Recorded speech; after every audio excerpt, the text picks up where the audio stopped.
So, you just heard from Raviv Markovitz on the bass and Chad Lefkowitz-Brown on the tenor saxophone. What I want to talk to you about in this one is how I constructed backgrounds and counter melodies around the original melody and how it hints at the rest of the arrangement from the very beginning. We started off, there's a solo piano intro, 4 bars, and then bass and drums join in. Then we get to the melody.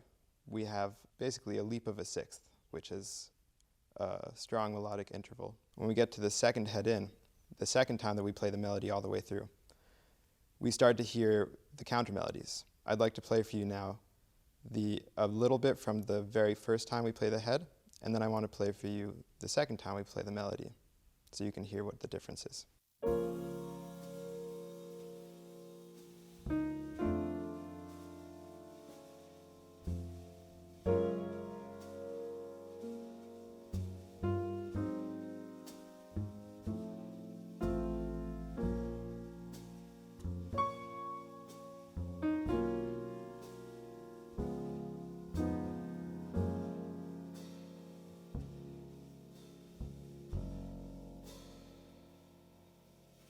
So that was the first head in. Now we're going to play for you the second time we play the melody, where you'll hear a counter line in the bass and the left hand of the piano, and chords and melody in the right hand of the piano and guitar.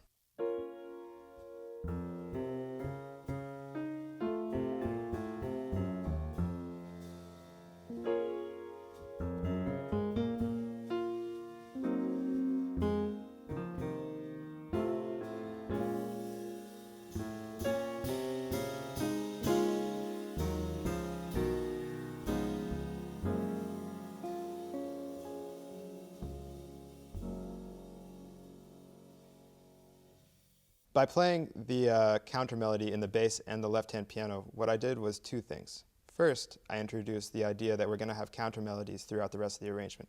Second, I introduced the first solo instrument that we're going to hear from Raviv on the bass. As soon as we finish playing that counter melody, the next idea that happens is we have a change in texture. Right? We haven't heard from the horns yet. We've had about a minute of music, and the first person that plays is Chad Lefkowitz-Brown on the tenor saxophone. Not only is he the melodic center for the composition, but he is also the second soloist in the whole song. So what I want to play for you now is the first complete time that we're going to play the melody through with everybody, including counter melodies.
We can expect to hear from those 2 instruments later, right? We know that they both have had very important roles in developing the structure of the song.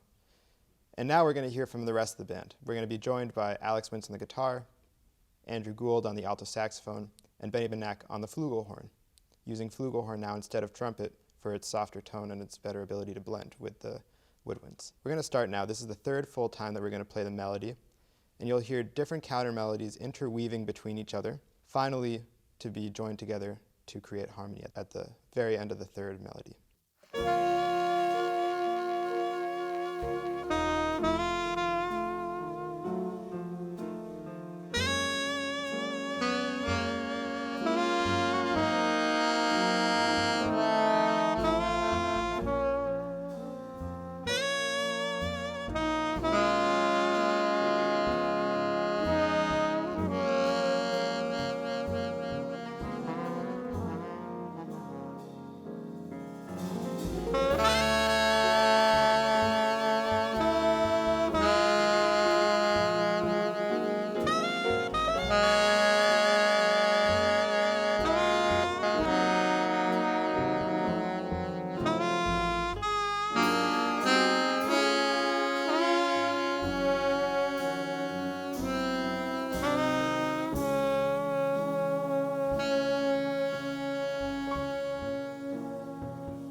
So finally, we're at solos.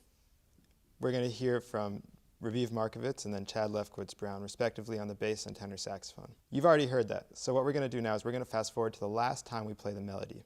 In order to change texture coming out of the solo, you're going to hear Benack play on the Flugelhorn, isolating the odd man out, for lack of better words. He has the most unique timbre in the section, playing a brass instrument, and after hearing lots of saxophone for the previous rest of the arrangement, we're now going to have him lead the section, only to be joined later in unison now, instead of harmony, by all horns.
I hope that helped to isolate some different arranging techniques using the horns as individual textures, as well as using them together to create joint harmony. Thank you very much for joining us today. I hope it was an informative video on using different arranging techniques.